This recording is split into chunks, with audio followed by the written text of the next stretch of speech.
ہمیں پینل میں جوائن کر رہے ہیں سینئر ماہر قانون اشتر اوصاف صاحب، سابق اٹارنی جنرل بھی آپ رہ چکے ہیں. سر السلام علیکم اشتر صاحب، بہت شکریہ پروگرام میں جوائن کرنے کے لیے. وعلیکم السلام. اور ہمارے ساتھ موجود ہیں سینئر ماہر قانون سابق صدر سپریم کورٹ بار ایسوسی ایشن بیرسٹر عابد زبیری صاحب. زبیری صاحب السلام علیکم، آپ کا بھی بہت شکریہ پروگرام میں ہمیں جوائن کرنے کے لیے.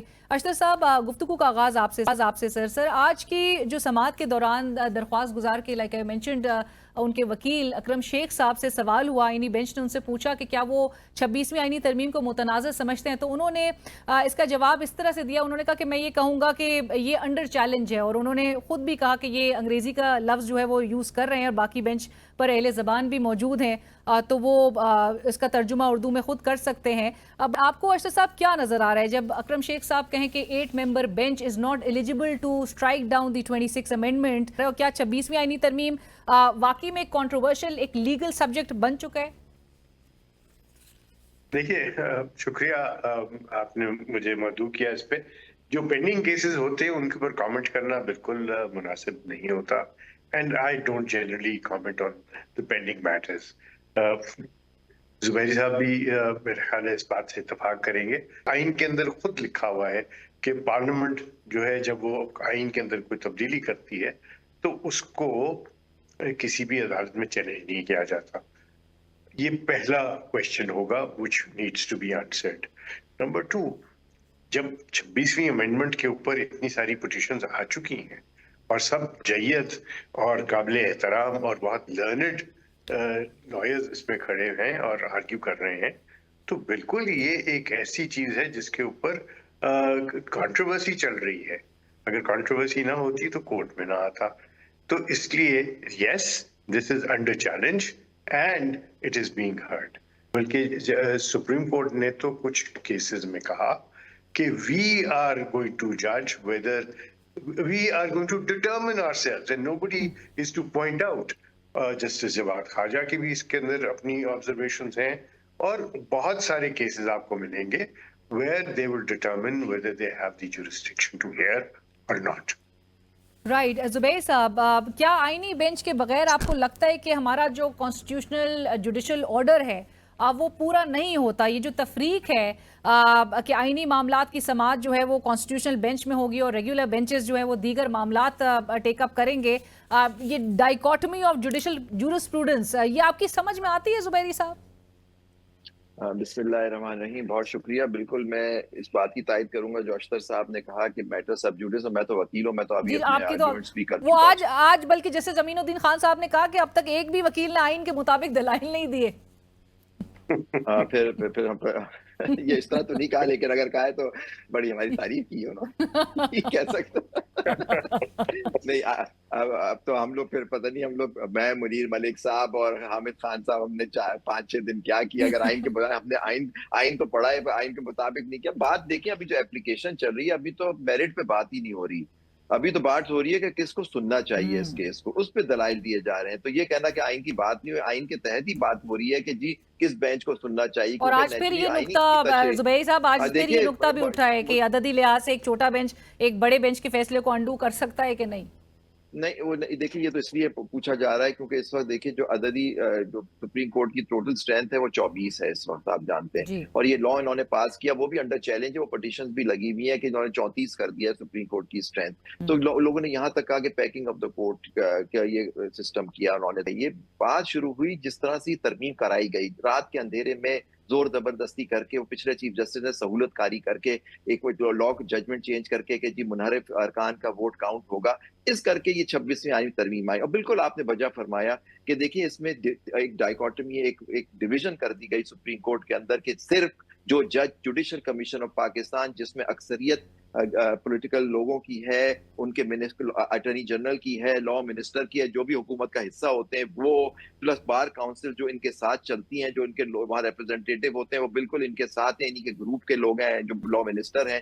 تو وہ بیٹھ کے ججوں کا خود مندو خیل صاحب نے، آپ نے آج یہ بھی سنا ہوگا، مندو خیل صاحب نے، جسٹس مندو خیل نے کہتے ہیں کہ جی میں تو کہتا ہوں سب کو بنا دو، میری بات کوئی سنتا نہیں ہے. تو دیکھیے انہوں نے بھی 5-6 دفعہ یہ بات کہی.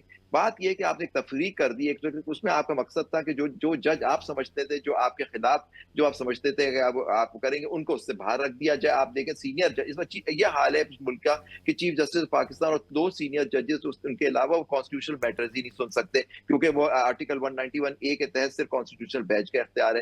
تبھی ہم نے یہ مدعا جو سامنے رکھا ہے اور ہم نے اس پہ ہم نے اپنی طرف سے اپنی دانش میں کوشش یہی کی ہے کہ ہم بات کریں. ہم نے آئین کے تحت ہی بات کی اور آئین کے علاوہ تو بات ہی نہیں, اور انٹرپریٹیشن 191A اور 176 اور باقی چیزیں ہیں. ہم تو کہہ رہے ہیں کہ سب سپریم کورٹ کے جج ہیں, کانسٹیٹیوشنل پاور ہے.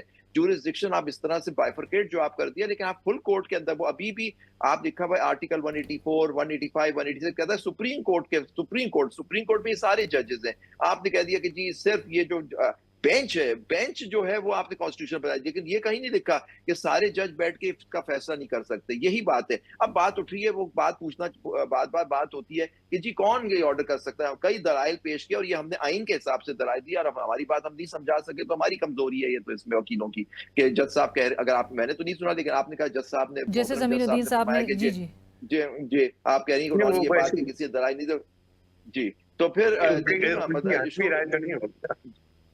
نہیں وہ کہہ رہے ہیں جو ابھی اشرف بھائی وہ کہہ رہی ہیں کہ انہوں نے, میں نے تو نہیں سنا کر ابھی وہاں تھا آج وہ اکرم شیخ صاحب سے بھی یہی کہا جا رہا تھا کہ آپ کانسٹیٹیوشنل آرگیومنٹ دے تو وہ جو بات تھی وہ کنفائنڈ تھی اکرم شیخ صاحب سے. ان سے کہا جا رہا تھا کہ آپ نے آئین کے اوپر ہمارا ذکر خیر آج نہیں ہوا, جبکہ اکرم شیخ صاحب نے کئی دفعہ میرا ذکر کیا کہ جی ان کو اتنے ٹائم دے دیا مجھے بھی دیا جائے. میرا تو کئی دفعہ لاتے انہوں نے ان کے دلائل کے اوپر یہ بات ہو رہی تھی کہ سب کے بارے میں نہیں کہی کیونکہ جسٹس امین الدین صاحب بہت ہی اعلیٰ جج ہیں. تو دیکھیں بات یہ ہے کہ وہ یہ ہے کہ اس کو کون بنائے گا. ہم نے حوالے دیے, ہم نے کیونکہ ڈائریکٹ دیکھیں اب جسٹس فائز عیسیٰ کے کیس میں سپریم کورٹ کے چند ججوں نے ڈائریکٹ کیا تھا چیف جسٹس پاکستان کو فل کورٹ بناؤ. تو اب بات یہ ہو رہی ہے کہ جی 191A کے آنے کے بعد وہ ڈائریکشن دے سکتے ہیں نہیں, یہ اس پہ بحث ہو رہی ہے. جی اشرف صاحب اگر کسی بھی طور پر یہ ریفر ہو جاتا ہے چیف جسٹس آف پاکستان کو فار فل کورٹ ہیئرنگ, تو پھر آپ کو یہ معاملہ کہاں جاتے ہوئے دکھائی دے رہا ہے؟ یہ کہنا کہ کوئی بینیفیشری ہے اس میں کسی کو زیادہ تنخواہ مل رہی ہے کیا, یہ کہنا کہ کوئی اس سے وکٹمائز ہو گیا ہے وہ اور بات ہے. وکٹمائزیشن تو مجھے تو کوئی نظر نہیں آتی when there are 3 judges who are to be picked up اور ان میں سے ایک کو چیف جسٹس لگایا جائے گا. تو یہ کیا آرمڈ فورسز میں نہیں ہوتا, کیا باقی جگہوں پہ نہیں ہوتا؟ یہ جو مجھے کبھی ویسے یہ سینیورٹی کا پرنسپل سمجھ نہیں آیا تھا کہ ایکسیڈنٹ آف برتھ کی وجہ سے آپ 18 دن کے لیے چیف جسٹس بن جائیں گے یا 11 مہینے کے لیے چیف جسٹس بن جائیں گے. تو آپ کرتے کیا تھے؟ کچھ بھی تو نہیں. آپ صرف اپنی اپوائنٹمنٹ کے کھانے کھاتے تھے اور آپ پھر اپنی ریٹائرمنٹ کے کھانے کھاتے تھے دیر پہلے. اور میں تو بلکہ کانسٹیٹیوشنل کورٹ کا دائی ہوں for the last 7-8 years. I been seeing کہ جی کسٹم کے کیسز ہوتے ہیں, انکم ٹیکس کے کیسز ہوتے ہیں, بینکنگ کے کیسز ہوتے ہیں. There are several federal subjects, اور ان فیڈرل سبجیکٹس میں فیڈرل ہائی کورٹ ہونا چاہیے اور پھر فیڈرل ہائی کورٹ سے فیڈرل سپریم کورٹ ہونا چاہیے. یہ تو میں نے بارہا کہا, بہت فورا پہ کہا, میں سپریم کورٹ کے اندر بھی یہ بات کہہ چکا ہوں, میں مختلف جگہ پہ جہاں لیکچر دینے جاتا ہوں وہاں پہ بھی میں نے یہ بات کی بھی ہے. میں اشرف صاحب زبیری صاحب کی طرف یہ بات جو ابھی ریسنٹلی آفٹر ہارون رشید صاحب appointment as supreme court bar ایسوسی ایشن پریزیڈنٹ, زبیری صاحب انہوں نے کہا کہ 26ویں آئینی ترمیم اس لیے ٹھیک ہے کیونکہ اب ججز کو سیاسی جماعتیں سلیکٹ کرتی ہیں اور عوامی ججز آ رہے ہیں. کیا آپ کیسے رسپونڈ کریں گے؟ آپ اب یہ تو بڑی عجیب, اگر انہوں نے یہ بات کہی تو بڑی عجیب بات ہے. نیچرلی ان کا تو بہت اس میں دخل ہے کیونکہ جوڈیشل کمیشن کے ممبر بھی ہیں. دیکھیں بات یہ نہیں ہے کہ کانسٹیٹیوشنل کورٹ ہو نہیں ہو. ساؤتھ افریقہ میں کانسٹیٹیوشنل کورٹ تھا لیکن اپیل اس کی سپریم کورٹ ہی جاتی ہے, اور ساؤتھ افریقہ کی اور ایسی جگہوں پہ اپیلیں آتی ہیں. لیکن سارا گند جو ہوا ہے, اور یہ جب بات ہو رہی ہے 27ویں ترمیم اور کانسٹیٹیوشنل کورٹ اور 70 سال عمر کرنا, کسی کو بینیفٹ دینا, یہ وہ سارا اس طرح نیچرلی وہ آج کل پاور میں ہیں اور وہ باتیں کر سکتے ہیں اس طرح کی. شاید ان کو ایسی چیزیں معلوم ہیں جو مجھے نہیں معلوم ہے اور ہم لوگوں کو عام عوام کو نہیں معلوم. عوامی ججز آئیں گے تو پھر عوامی فیصلے ہی ہوں گے. پھر ججوں کی کیا ضرورت ہے, پھر خود ہی پولیٹیشینز بیٹھ کے فیصلہ کر دیں. زبیر صاحب آج آپ نے جسٹس جمال خان مندوخیل صاحب کے بھی ریمارک سنے ہوں گے جب انہوں نے کہا کہ اگر چیف جسٹس صاحب کہیں گے تو ہم یہ والی ٹوپی اتار دیں گے اور کوئی اور ٹوپی پہن کر کسی اور بینچ پر بیٹھ جائیں گے. اور بظاہر تو میں نے تو اپنے آرگومنٹ میں یہی کہا تھا کہ دیکھیے وہ چیف جسٹس صاحب ہیں، انہوں نے ایک ہی ٹوپی پہنی ہوئی ہے، وہ ٹوپی ہے چیف جسٹس آف پاکستان کے اور ریگولر بینچ کی. آپ نے ان کے پاس تو 2 ٹوپیاں ہیں کہ کانسٹیٹیوشنل کورٹ کی نہیں، کہ کسی نے وہاں ریمارک کیا ایک تیسری ٹوپی بھی ہوتی ہے، سلیمانی ٹوپی. پتہ نہیں وہ جو سلیمانی ٹوپی ہے وہ جوڈیشل کمیشن آف پاکستان نے پہنی ہوئی ہے کہ دیکھیے اٹ از اے طریقہ کار جو ججوں کا اپوائنٹمنٹ کا ہو گیا، وہ پورا ایگزیکٹو کے ہاتھ میں چلا گیا، کیپچر کر لیا انہوں نے ایگزیکٹو نے. اور جس طرح سے زبیر صاحب بھی کہہ رہے ہیں ارشد صاحب، یہ ایک امپریشن بہت زور پکڑ گیا ہے کہ 26ویں آئینی ترمیم کے بعد کوئی بھی ایک فیصلہ ایگزیکٹو کے خلاف نہیں آیا تاحال. جی بالکل، سب ان کے فیور میں آئیں گے. نہیں ایسا نہیں. I totally disagree. میں ڈس ایگری کرتا ہوں اس بات سے کہ یہ سارا کا سارا پینڈولم جو ہے وہ ایک طرف چلا گیا ہے.